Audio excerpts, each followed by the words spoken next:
Depuis 2-3 ans, je m'habillais et je vivais en femme. Mais je n'avais pas fait la transition, on va dire, hormonale. Et je lui ai posé la question, j'ai dit, mais qu'est-ce que va dire Dieu sur ça? Elle me dit, mais c'est qui t'a créé justement? J'ai dit, ben Dieu.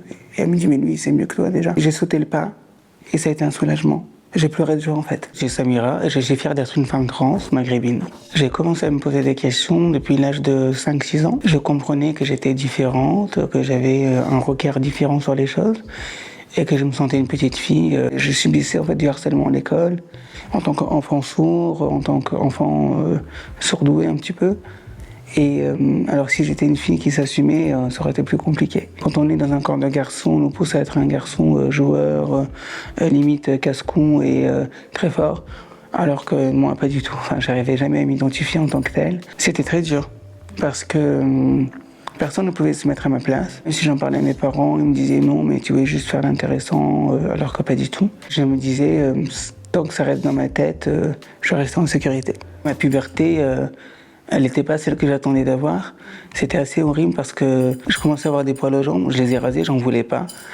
Et je regardais ce que j'avais entre les jambes, je disais qu'est-ce que c'est que ça? Je voyais pas à quoi ça servait. Je pensais que j'allais avoir de la poitrine comme les autres filles, qu'elles parlaient de règles, j'attendais les miennes. Je me voyais dans le miroir, je me reconnaissais pas. Et je savais pas qui j'étais, j'arrivais pas à m'identifier. Ça a été très douloureux, oui, vraiment. Mes origines tunisiennes, pour moi, ça a été à la fois complexe et en même temps enrichissante. Parce que être une femme tunisienne, c'est être une femme forte, capable de cuisiner des plats traditionnels, être moderne à la fois.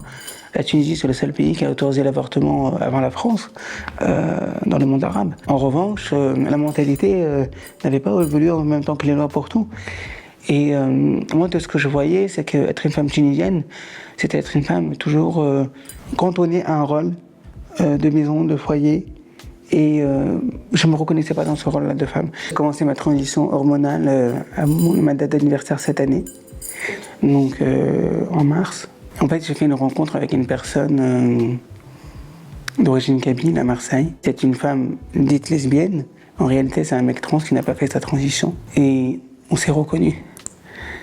Dans le sens que quand j'ai rencontré cet homme interne, il a reconnu la femme en moi. Et là, je ne pouvais plus l'ignorer. Et j'ai commencé à réfléchir, à me dire, mais si cette personne est tombée amoureuse de ma féminité, de la femme que je suis, comment je pouvais me cacher désormais? Et ça m'a fait un bouleversement en moi, en fait.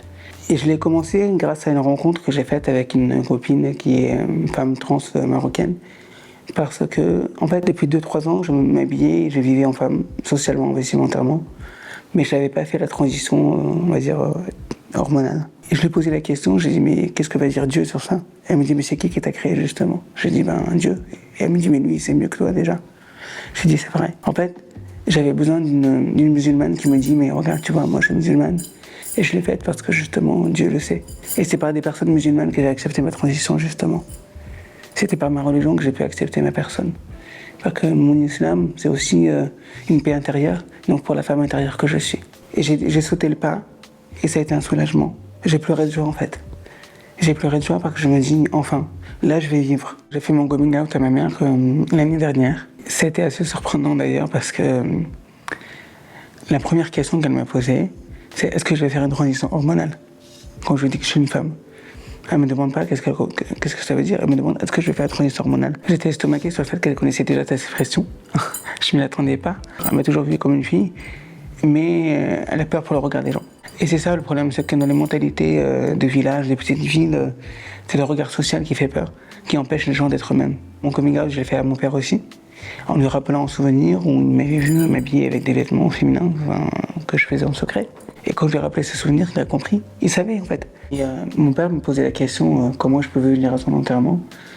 Et je ne m'attendais pas à cette question parce que dans la culture musulmane, les femmes n'assistent pas aux enterrements. Donc c'est comme s'il acceptait que je sois une femme, mais il ne savait pas comment les gens allaient réagir avec moi. Le fait que je sois une femme, c'est pas ce qui me dérange. C'est le fait de le vivre et de savoir comment ça va être perçu, comment ça va être par rapport à mon travail. On me posait la question. Ma mère me demande est-ce que je me maquille pour sortir, comment je m'habille, comment ça se passe ici. Et je lui dis que ça se passe mieux en fait, finalement. Et qu'au contraire, je vais mieux. Et que j'ai moins de problèmes d'agression dans la rue. C'est un soulagement de l'avoir dit à mes parents. Je ne pouvais pas commencer ma transition sans que je leur dise. Je voulais qu'ils m'accompagnent dans cette démarche. Moi, j'ai fait confiance en leur intelligence, émotionnelle surtout, en me disant qu'ils vont toujours m'aimer et essayer de me comprendre. Ils n'ont pas été sensibilisés, en fait. C'est une autre génération, ils ont plus de 60 ans, c'est des personnes âgées, retraitées, donc je fais attention aussi à eux. Je leur laisse le temps, en fait. Par exemple, à l'heure d'aujourd'hui, ma mère n'est pas encore prête de me voir face à face, aussi femme, et dans la ville où j'ai grandi. Elle l'a peur pour moi. En revanche, je sais que plus tard, ce sera possible. J'ai été, on va dire, baptisé à la Mecque. Donc j'ai toujours eu ce lien profond à la religion musulmane. Et c'est là que j'ai compris que j'étais une femme à mes 5 ans, justement. Et ma foi se confirme, et elle fleurit encore plus. J'ai lu en arabe et en français les textes du Coran et de ce qu'ils disent sur les femmes trans. Dieu en parle, en fait, en réalité, dans les versets. Mais il en parle de façon subtile. Il ne faut pas lire à travers les lettres, il faut lire entre les lignes. À ces personnes-là qui pensent que je ne peux pas être LGBT et pratiquante ou croyante, je leur dirais, mais est-ce que vous avez créé votre propre Dieu, votre propre religion? C'est vous qui décidez. Je veux dire, ça ne vous appartient pas, en fait. Ce livre que vous lisez, vous en faites ce que vous voulez. C'est votre lecture, j'ai ma lecture. Me rejeter de votre communauté ne me fera pas sentir moins croyante que ce que vous croyez être. Le fait d'être une femme, en soi, c'est déjà un combat. Mais être une belle femme, c'est encore plus dur. Mais être une belle femme trans, c'est 3 fois plus dur. Parce qu'on a affaire à des comportements où les gens s'autorisent à penser que nous sommes des femmes plus disponibles, plus accessibles ou moindres. Souvent, on va penser que je suis une travailleuse du sexe, alors que non, je suis doctorante, étudiante, future professeure. Il y a beaucoup trop de clichés qui nous collent à la peau. La fétichisation des femmes trans, elle est réelle. Ne serait-ce que sur Internet.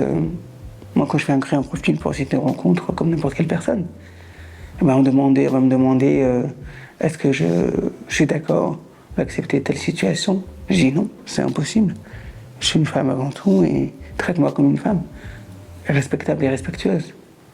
Et ça s'arrête là. Et en fait, on est fantasmés. On n'est pas des poupées de films pornographiques, on est des femmes réelles dans la vie de tous les jours. Et en tant que maghrébine, c'est encore plus violent. On va me dire, est-ce que t'es une beurette? Le mot beurette, c'est un terme sexualisant qui est très devenu courant, en fait. Il n'y a pas de pôle d'urgence pour les femmes trans.